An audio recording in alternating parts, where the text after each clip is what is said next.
Cramer. Welcome to Mad Money. Welcome to Cramerica. I'm Bill, my friends. I'm just trying to make a little money. My job is not just to entertain, but to educate and teach you. So call me at 1-800-733-CNBC. Tweet me, Jim Cramer. If you can bring yourself to hate this market, then you'd hate any market.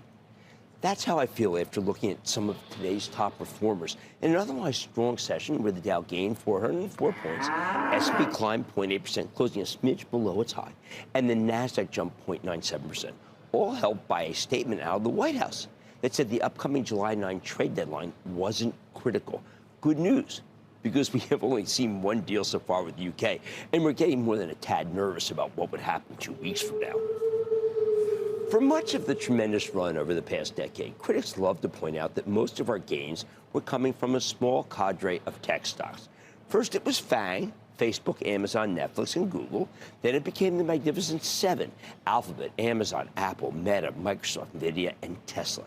Over and over again, as the market roared higher, we were told that the rally was so narrow that it could not be sustainable.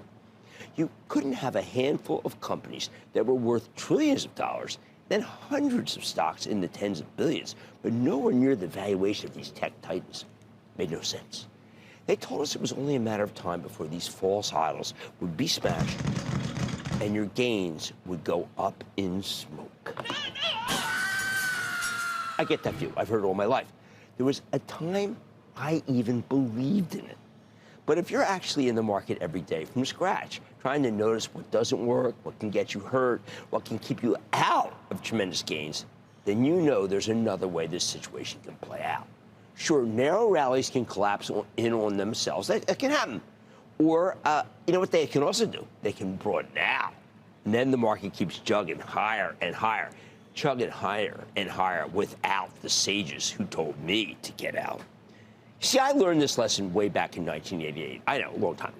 But we had one of those summers where only a handful of stocks led the market. I grew increasingly worried that I was riding the same stocks over and over again, especially, yes, tech stocks. I was haunted by the notion that I was somehow whistling past the graveyard because a bull market with so few participants just had to collapse under its own weight. Sell, sell, sell. I used to hang out with a lot of other portfolio managers, hedge fund hotshots, you know, the analysts. They all said the same thing. It's too narrow. You had to do some selling. You had to do a lot of selling. Then ultimately, you had to get short. And so, because I was young and not particularly discerning, I took their advice. I sold many of my longs and began to put my put options on stocks that were similar to my biggest winners, kind of as a hedge against the looming crash. Why not? We just had a crash the year before. Why couldn't we have another one? Heck, we were due, weren't we? But the crash never came.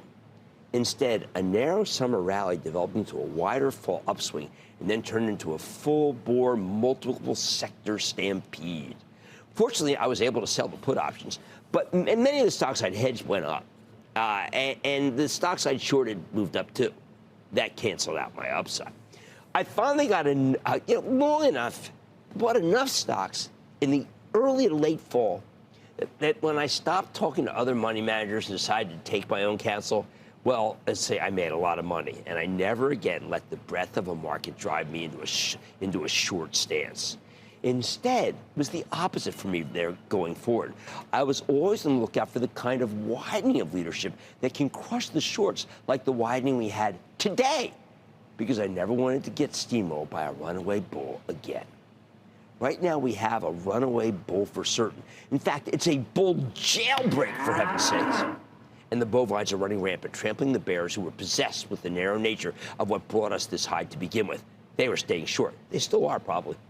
In turn, look at the other totems. Look what's working. How about stocks like JP Morgan and Goldman Sachs, two stalwart financials, both going crazy, or Caterpillar and Boeing doing quite well. The communication stocks plowing ahead. Sometimes, though, it helps just to look at what's working on a given day. So, intra-session, I called up the top 10 winners in the S&P 500 today, just to see how broad the list might be. It proved that what I learned in 1988 was a stock market life lesson, one of the few benefits of getting old, and the one I'm giving to you now. At the top of that list, that sainted list today, Enphase Energy. Oh boy, a roughed up solar company. Oh, it's driving that? Possible congressional break that could preserve some solar tax credits. Then it was Freeport-McMoRan. That's the copper miner. Copper's been a loser for years, but periodically the Chinese order tons of it, or we buy it in bulk for the data centers. I don't want to own Freeport, even as copper is up 25% for the year.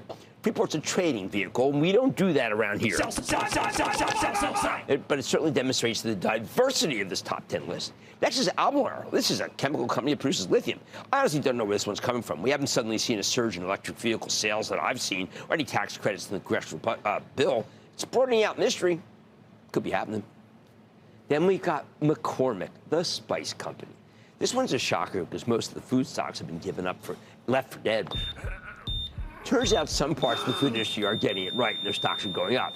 We've got McCormick on tonight to find out more. Next, Coinbase. All right, the cryptocurrency stocks, they just never want to quit, and this is a group that matters. Even if older portfolio managers don't care, look the other way. I think this one's going higher to who knows where. There was even a tech stock, and it isn't a magnificent one. We're talking about Arista Networks, which makes networking equipment. Longtime Cramer fave. After that last quarter, some thought that Arista had lost a step. I didn't see it that way, but you had to wait a bit before it seemed to matter. There was another data center play. This time it's Supermicro, an important partner of NVIDIA. Now, I think that not Supermicro, I think Dell's the right investment in the space. But there's no denying that the stock is doing quite well. Then there's NRG. I mean, it's part of a small group of utilities known for their relatively clean power. And a lot of tech companies want clean energy for their data centers. NRG works directly with them, and it also partners with GE Vernova, a charitable trust holding that makes the turbines for their power plants. We then had Insight. That's a biotech company. It just got a new CEO, Bill Murray. He's an industry veteran known as a deal maker. Makes sense. Murray was previously the CEO of Karuna Therapeutics, which he sold to Bristol Myers for a very nice premium. That better start working soon. Before that, he was chief commercial officer at Allergan. That's a company famous for its deal making. Finally, rounding things out, we have APA, the old Apache. Can run, but it can't hide. This is an oil and gas company, primarily natural gas. Apache's been a huge disappointment over the years. Maybe now that it's APA, it won't be. Well, anyway, maybe M&A's picking up. I had to wonder whether there's something going on here, because otherwise it shouldn't be going up. I still prefer Coterra for natural gas. Still, no denying that Apache's cheap versus assets, and no denying that it's not a tech company. Here's the bottom line. For years, we were warned that our rallies were too narrow. Now we got a broad leadership group. Today was a solar, couple of minerals, crypto platform, 2 data center stocks, a utility, biotech, and a natural gas producer. That's what I call a real broad, bullish rally. Everyone who warned you that the market was too narrow to go higher is now either closing out their short positions or getting their faces ripped off. Neither's a good thing. Why don't we go to Corey in Tennessee? Corey! Hey there. Good evening, Jim. Good evening. First, just want to say thank you for your stock insight. I'm a more recent viewer of your show than probably most of your callers. But I've been watching for several months now and really appreciate your take on things. Well, I am glad you joined us. I'm glad you joined the list of Cramericans. We come out here every night hoping to have more population. You're terrific to add to it. How can I help you? Absolutely love it. I'm trying to iron out my conviction in Google, at least in the short term. I currently hold a position. I'm a believer in the company long term. I think the company has a lot of great things going for it. YouTube, Waymo, Gemini, Cloud. I think they did start a little bit behind the competition when it comes to AI development and had to play catch up a little bit. But I think they've now not only caught up, but are, in my opinion, poised to maybe be considered the leader among the competition. So I'm a believer long term. In the short term, though, I do work. All right, well, look, I do not think it's the leader. And I do think that it's going to be challenged because it has to balance the basically its old Google business with a Gemini, and I don't think that's going to work out. But I was concerned about the Justice Department suit when I sold the stock. That was a mistake because I think that all that would ever happen is they'd break it up, and then you would get YouTube, you would get Waymo, and you'd get Search. So I don't like it, but I understand the long side thesis. Today was a perfect example of a very broad market rally. Anyone who said the market was too narrow to go higher, they've got egg on their face if they still have a face. On Mad Money tonight, I'm sitting down with the CEO of McCormick. We'll put some spice on that face after earnings to see if the company could add some spice to your portfolio. Then Deere's been on a tear of late. What the heck is that about? I'm going to talk to the CEO. First, Intuit just unveiled a virtual dream team, an A1, actually AI, agents built to boost your portfolio. I am sitting down with the CEO fresh off this announcement, and you're going to want to hear about it. So stay with Cramer.